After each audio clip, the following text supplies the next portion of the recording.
Dans l'univers Star Wars, il existe une multitude d'armes, les blasters, les grenades, les arbalètes, mais l'arme la plus emblématique de cet univers reste quand même le sabre laser. Nous allons donc voir aujourd'hui dans cet épisode de Holo Info les différents types de sabres laser. Afin que la compréhension de cet épisode soit plus simple, l'épisode sera divisé en 4 parties. Premièrement, comment les sabres laser que nous connaissons aujourd'hui ont été créés. Ensuite, leur fonctionnement, puis la signification et l'importance du sabre laser, et enfin, les différents types de sabres laser. Avant de devenir cette arme légendaire que nous connaissons, la naissance du sabre laser est un mystère. Certains pensent qu'il a été inventé par des techniciens proches des Jedi dans le but de soutenir un siège. D'autres affirment qu'il fut conçu sur Ossus, planète où se trouvent les cristaux Adegan, par des maîtres Jedi. Toujours est-il que les premières conceptions du sabre laser remplacèrent les katanas Jediverse en l'an -15500. À l'époque de la Grande Guerre de l'hyperespace, les Jedi utilisaient des armes nécessitant une batterie relativement lourde, portée sur le côté et rattachée à l'arme par un long cordon. Ces armes s'appelaient proto-cyber. Cependant, ces sabres étaient faits pour contrer les tirs de blasters et non pour se battre, car la batterie était très lourde et la présence d'un câble limitait grandement les mouvements. Plus tard, les sabres laser évoluèrent. La grosse batterie encombrante qu'on portait sur le dos avait laissé sa place à une simple petite cellule intégrée directement dans le manche du sabre. C'est le sabre laser standard. Contrairement à ce que pensent les gens, le sabre laser que nous connaissons aujourd'hui ne fut pas créé par les Jedi, mais par les Jedi noirs devenus Seigneur Sith pendant leur exil sur Korriban. Après la guerre des clones et la grande purge Jedi, voir un sabre laser était extrêmement rare. L'arme était devenue une relique, un symbole d'une autre époque. Durant le règne de l'Empire, une seule lame brillait, celle du Seigneur Sith, Dark Vador, connu à travers toute la galaxie pour sa couleur rouge.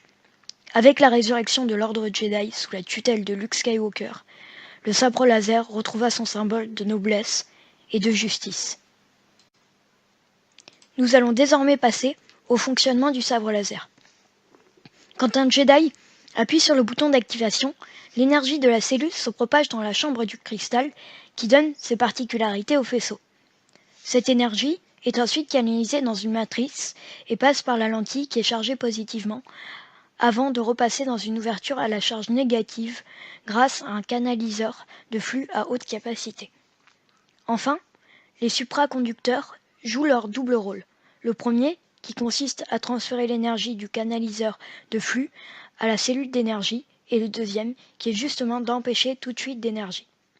Si fuite il y avait, cela se traduirait par une lame qui dégage de la chaleur. Les bobines supraconductrices font du sabre laser une arme auto-rechargeable. Le résultat est une lame créée par des faisceaux stables d'environ 1 mètre. Une lame ne peut pas en couper une autre, sauf pour les Sith qui utilisaient des cristaux artificiels qui donnent cette couleur rouge afin de montrer leur supériorité. Nous allons désormais parler de la signification et de l'importance du sabre laser. Le sabre laser est plus qu'une arme, c'est le symbole du Jedi, son reflet. Lorsque son niveau est suffisant, le jeune Padawan se construit sa propre arme. La plupart du temps, une tradition veut que le sabre du Padawan se base sur celui de son maître, non seulement par respect pour lui, mais aussi en hommage aux leçons et aux enseignements de celui-ci. Il existe un proverbe Jedi qui qualifie ce lien entre le Jedi et son sabre laser. Le cristal est le cœur de la lame, le cœur est le cristal du Jedi, le Jedi est le cristal de la force est la lame du cœur, tous sont mêlés. Le cristal, la lame, le Jedi ne font qu'un. Toujours dans la même partie, nous allons désormais parler des couleurs de sabre laser. Les cristaux qui donnent la couleur aux lames se trouvent sur certaines planètes, comme Ossus, Ilum ou Dantooine. On les appelle généralement cristaux Adegan ou encore cristaux Ilum. Il existe donc plusieurs couleurs de sabre laser, blanc, bleu, orange, jaune, rouge, vert et violet. Les couleurs qui prédominent dans l'ordre Jedi sont le bleu et le vert. Pour les Jedi de l'ancienne République, chaque couleur était associée à une sorte de Jedi. Le bleu était la couleur des gardiens Jedi qui se spécialisaient dans le combat. Le jaune était celle des Jedi Sentinelles qui utilisaient d'autres dons que ceux pour le combat. Enfin, le vert était associé aux consulaires Jedi qui préféraient utiliser la force. Cela dit, un Jedi possédant un autre cristal pouvait changer sa couleur. Ainsi, on pouvait voir des lames violettes et même des lames rouges dans leur rang. Adi Gallia avait, à un moment donné, un sabre laser à lame rouge et Mace Windu à lame violette. Ce n'est pas la lame qui fait le Jedi, c'est la manière dont il l'utilise. Nous allons désormais parler des différents types de sabres laser. Le sabre laser peut se métamorphoser en différentes variantes, tant au niveau de la forme que de la lame. La plupart du temps, quand un Jedi applique ce genre de modification, c'est pour que son arme corresponde à son style de combat. Donc chez les Jedi, il y a différents types de combats. Si vous voulez une vidéo dessus, faites-le moi savoir en commentaire et j'essaierai de le faire. Donc premier sabre laser, le sabre laser incurvé. Ce sabre est particulier à la forme de combat numéro 2.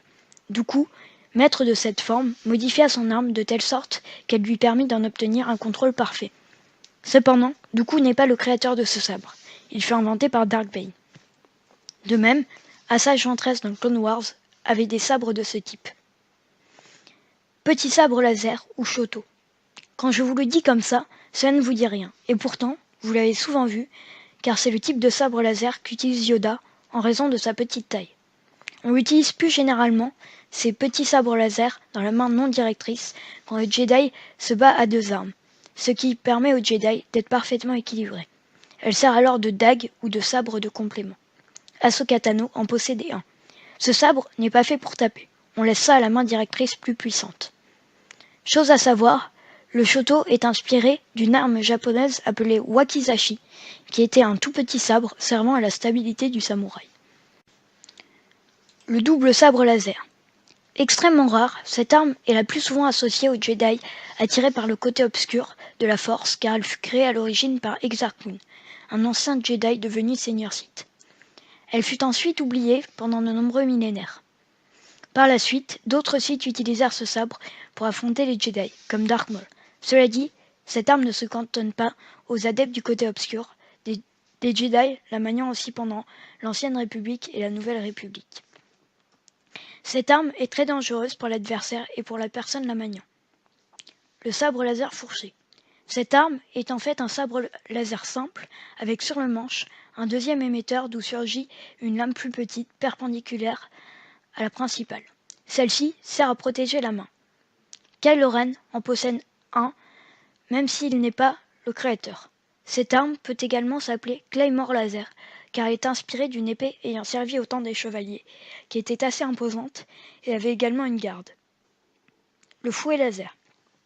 Le fouet laser est un sabre laser très spécial.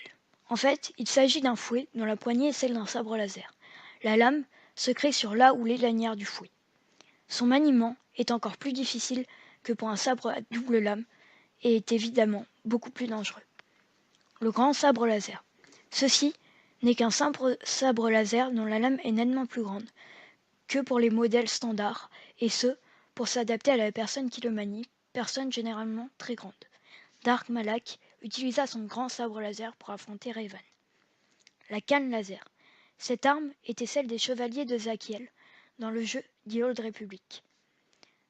Elle se composait d'un long morceau de bois ou de métal droit auquel étaient incorporés les éléments d'un sabre laser. Le tonfa laser. La lame de ce sabre laser surgit par le bas.